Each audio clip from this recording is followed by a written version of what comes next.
All right, so this is really interesting. There are people that you cannot but just listen to what they have to say. Honestly speaking, it's always a privilege to listen to Senator Abaribe speak. Anyway, I want you guys to listen to what he has to say on the news that broke out yesterday night and on the suspension of Fubara and also the declaration of state of emergency in Rivers State. Abaribe has a lot of things to say about this thing that is really going on in Rivers State, and I want you all to listen to what he has to say because he really made a lot of sense in what is really happening in Rivers State. Anyway, I would not be saying so much. I'll allow you guys to watch the rest of the video for yourself and also drop in the comment section what you think about everything that he said in this particular interview. Also, drop a like and subscribe to our YouTube channel. With that being said, stay tuned, guys. I was here and I watched the broadcast just like you.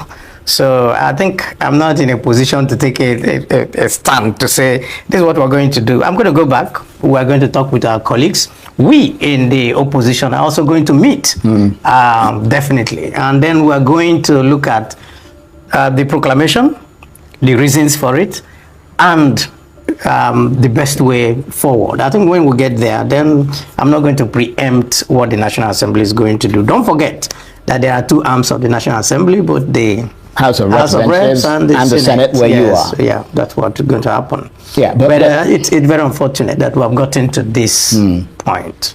But you have been following the story, though. I mean, it just didn't. Arguably everyone in Nigeria. I mean, certainly somebody in your position in the National Assembly would have been following the story. We've been following. And do you think this was the right action to have been taken by the president? I cannot. I mean, every president has a responsibility for law and order.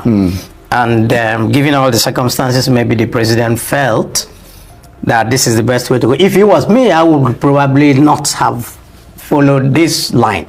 Maybe I would have preempted all this because there were, I think, opportunities to have, dealt with this matter. And somehow, well, we're where we are. There's nothing we can do about it. So tomorrow, we will certainly look into it. Yes, but I mean, given that the APC dominates in the National Assembly, and you mentioned you're a member of the opposition. You're APGA, which is a minority party in the National Assembly. There are a couple of other parties there as well, the PDP, Labour, and so on. What sort of I don't know, optics is coming through for you as a result of this? Let me just as a member of the opposition. Let me put it this way. I do not think that when we're going to look at matters of national importance, right, that we're going to look at it in terms of whether we are majority or minority. We will actually look at it in terms of national interest. What is the best interest of Nigeria in all this? I do not think that you can safely today say, oh, because somebody is APC, he must vote where the government says he should vote. It doesn't follow. Does not follow. We will look at it in the national interest. And I think that almost everybody in the National Assembly, they are reasonable men and women and people of goodwill and who will, by their oath of office, put the country first. Right. That is what is important. Right. But let me put it this way to you, and I'm not trying to sort of, lay traps for you or anything. That's not the intention. We're simply trying to get our own heads around what has just happened, because just like you, I mean, we literally heard this an hour ago. Yes. You probably have more familiarity with the Nigerian constitution than many others. And based on that knowledge that you have, was he right to suspend the governor and his deputy, or was he simply empowered constitutionally to deal with the reasons he was declaring a state of emergency and then return the state very quickly to democratic rule? Well, you're still setting a trap for me. You're telling me to now. I'm asking you a question.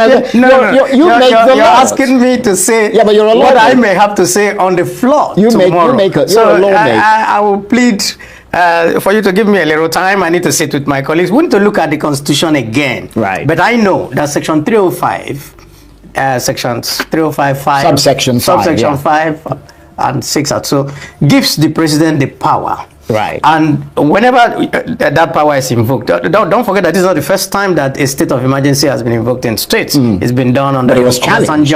Obviously, it was challenged, and then, of course, it will have to be approved by the National Assembly. Yes. That's why I really don't want to. No, I understand Go that. ahead. But let's move away from the constitutional side to the political side.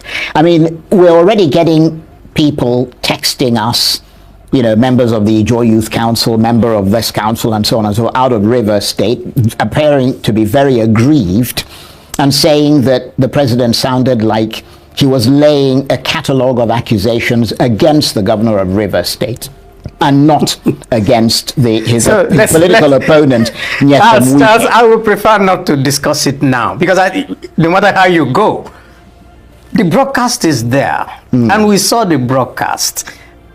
And there are two sides to this story, and it just seems like only one side was found guilty. So you could see it, and if people make that insinuation, well, that is their own. But I will not say anything until we I get understand to the floor. that, and again, I'm not trying to push you into saying anything you don't want to say. It's just that you are a treasure trove of information. In fact, your book is all about the fact that you are one of the best informed parliamentarians in this country. So to have the privilege of having you sitting there, Yes, but then you should also give me the privilege of having some time to digest with a what breaking is going story, on. with a breaking story. I mean, you couldn't buy it with gold. I wouldn't want for us to preempt what was going understand to happen. that. But I think that, But on the like I issue- said at the right. beginning, every president has a responsibility for law and order. Same thing like a state governor and so on. Of course, there are some aspects of that broadcast that I didn't agree with. But that will come tomorrow. What were those aspects? no, that will come tomorrow. Well, I mean, no governor has responsibility for directing police, army, and all that. And then you turn around and say, governor, he didn't do anything. Right. I mean, how? Who do you blame, really, here? But well, I mean, we get to that. He mentioned security reports We get- suggesting we get to the that. attacks on pipelines as one of the reasons why he sort of stepped into the breach there, because he said the governor had not taken any action. What is? I wouldn't know.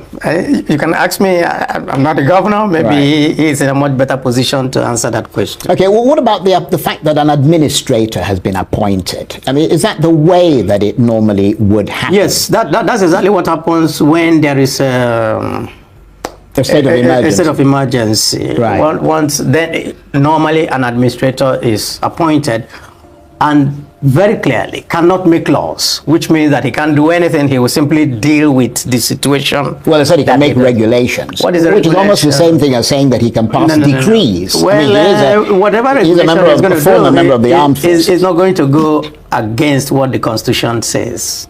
He's not going to go beyond what the laws of the state has already, been put forward. Right. It's just for his administrative convenience. He can decide to appoint a few people to help him and all that. They don't now need to be confirmed by anybody and all that. I think Right. that's what it means. So what will be the role of the National Assembly now following this declaration of emergency? Well, I think the Constitution says very clearly that the National Assembly will have to approve it. Right. Yes, and then, of course, if there's any other regulation that needs to be made or any other thing, according to the Constitution, that's what we will have to do in the National What Assembly. will that process entail? Well, the process will be that tomorrow, the Senate President and the Speaker on one side, they will read the proclamation and words, and then we'll ask for... Will it involve a joint sitting of the two houses? Usually not. Right. Because you said the president will sit next to the speaker. Yeah, usually not. Right. Joint sittings are done basically when we have to receive the budget. Right. So I think that the deliberations will be different and done. And then we'll now see what will happen. I think that eventually we must come to some consensus. No one wants a situation where there is Right. anarchy in the country. Nobody wants that. But did it look to you like that River State was I heading didn't towards see anarchy? it. I thought that there was still a window, Right.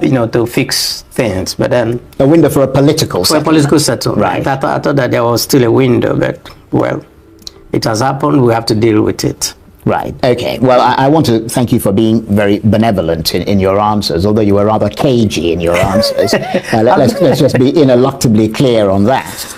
But I can appreciate that, and it's not really fair to sort of doorstep you and ram these things down your throat. But the truth, of course, is that you are, as I said, a very well-respected member of the National Assembly. You've been there for a very long time, and you have a lot of experience as a lawmaker. You've chaired innumerable committees. You've been a Senate Minority Leader. You've also been a Deputy Governor. Yes. And you've had the privilege of being impeached as a deputy. No, not impeached. Attempt. Well, they did impeach you, but you said it was all over because you'd already resigned. Yes. What happened really that, in fact, I was joking with someone today. I said, well, in all this impeachment thing going on in Rivers, they ought to consult me because I'm an expert on impeachment. Yeah, they made it 3 attempts. They made 3 attempts, none worked, before I resigned. So yeah. I know. But they would have nailed you if you hadn't resigned. Who knows? Since it never happened. But I mean, in such circumstances, I mean, you really must be a pretty wily politician to have gone through all of that, and survived, not just survived, but thrived in the face of all of that. Well, what do you want me to say? Well, I mean, I want to know how you did it, how you pulled it off. No, it's very clear. I need to also differentiate the times at that time and now. Now, what happened was that the first set of legislators that came in, this was after 1999. In 1999, right, were far more independent, brought by the people.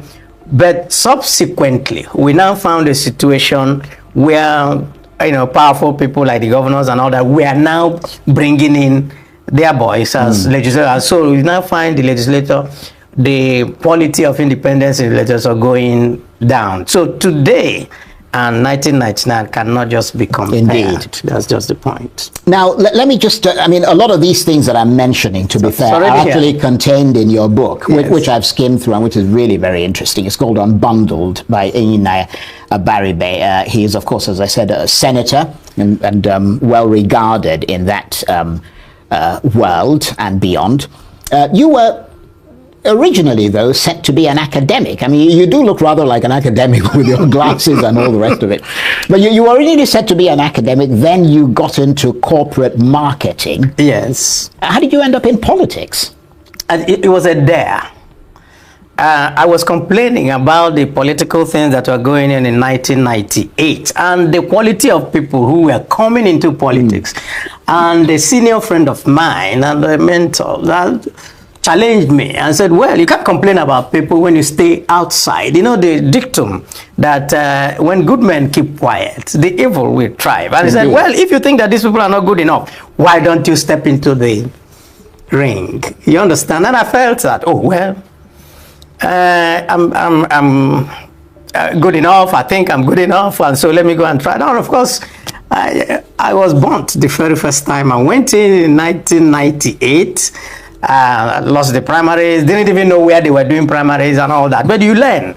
And so I continually learned until then the whole thing about 1998 and the 5 fingers of a leprous hand by late Bola Ige. When all that went away, and then we came into 1999 with a new government, then I came back again, which is one of the things you need to learn in politics. You must be consistent. You cannot jump in, jump out, jump in, jump out. People will never trust you. They will think that you don't have, staying power. So I stayed, and here I am today. Right. And of course, as I mentioned, all these things are in your book. It's all sort of documented in there, and yes, I would urge people to have a good read of it. But you have had quite a lot of experiences in the Senate as well, as a minority leader, as somebody who was even at one point arrested because of the Nnamdi Kanu debacle. Precisely. Yeah, it's not here. My experiences in the Senate, and especially some of the intricacies that went on behind, is coming in another book, because I want it to be a standalone. Okay, this right. one is simply that as I was turning 70, I felt that it was necessary for people to know my thoughts. If somebody says, what does he think about Biafra? Yeah. You can go to the Where book does he and stand see. on things? Where does he stand on governance? Where does he stand on merit? Where does he stand, all that. That is why I try to do this book. And it's simply a collection of my thoughts, my speeches, and my interviews. Right. I think there's an interview between me and you that is also here. Well, that would be interesting. I haven't seen it. I mean, I've skimmed through the book. Well, I skimmed through the more interesting parts of the book, not that bit.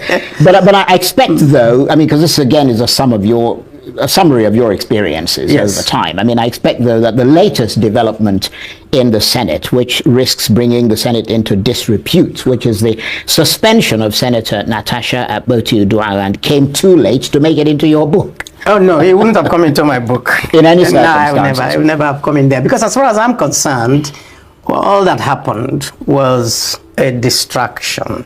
We actually have what we were elected to do. We were elected to make laws for good governance. We were elected to represent our people. We were elected to make sure that we oversight the government properly, just to make sure that things go well. We were not elected to discuss whether somebody decided to take a seat or not. And I think that luckily that has also gone away by now. Well, it hasn't, actually. Because, I mean, I was going to ask you. I think nobody is going to talk about it. I don't mean to beat a dead. Well, we are talking we about. We can't because, okay, the issues are in court. Yeah. And then, of course, you cannot talk about something that is pending in court. And so that means that for everyone, until the court matters are over, then we cannot. Yeah, but let me put it another way. And again, I don't mean to sort of put you on the spot there, but as I'm sure you know, her story has been talked about at the United Nations, at the Inter-Parliamentary Union, and you were, of course, a former vice chairman of the Senate Committee on I'm still a member. Yeah, on Up till now. Yeah, but you were vice chairman. I was a vice chairman of Inter-Parliamentary Affairs. So you must know a thing or two about the Inter-Parliamentary Union, where she went to lodge her complaints. I mean, do you think going international with her allegations and going to the IPU would strengthen or weaken her hand? I think that IPU really is government's parliament going there to talk about other things and then corporations. I'm not so sure. I have to plead that I'm not so well aware of the rules. I also think that if you have to go to the IPU from the time I was there up till now, you have to be nominated by your parliament. So if you go on your own, not nominated, so how will anybody accept such? Well, from what I have read, according to the workings of the Inter-Parliamentary Union, it has jurisdiction in the determination of applications and individual complaints procedures. In other words, anybody can wake up and go there. Any member of a parliament. Precisely. Not so, anybody. That's why I said that I am not really very much aware of that. But I think the chairman of the Inter-Parliamentary Committee has already said that for this year's meetings that she was not nominated. So let me say this. Let me ask you this in summary, and I do appreciate your being here. I mean, you've had extraordinary experience. I mean, some people call you a political maverick. Others say you're probably one of the most intelligent senators there ever was in Nigeria. A lot of others say you're very outspoken, that you don't really take any prisoners, and that you have been steadfast in trying to keep that Senate on the right path of rectitude. I mean, what is your reaction to all of that?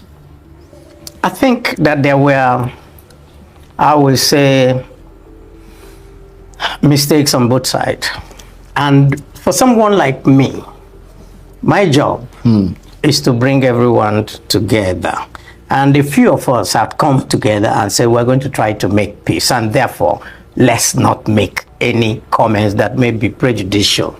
So I will plead that you let us complete that work. The very senior members who just said we cannot, the country's reputation, the parliament's reputation is at stake. And I think that making further comments will simply jeopardize our work. I understand that. Well, I was going beyond that to just talk about you generally, but if you put it that way, we're happy to respect that. But Enyina Abaribe's new book is called Unbundled, and I would certainly recommend it. It is a record of many of his speeches, interviews, opinions, lectures, and so on, captured in various news media, and it would be worth, certainly for people who are interested in Nigerian politics and from an academic point of view and purely just from a knowledge point of view, it's well worth having a good read. Senator, I want to thank you very much indeed. My pleasure. Sorry, a bit of the time was taken up by President Tinubu's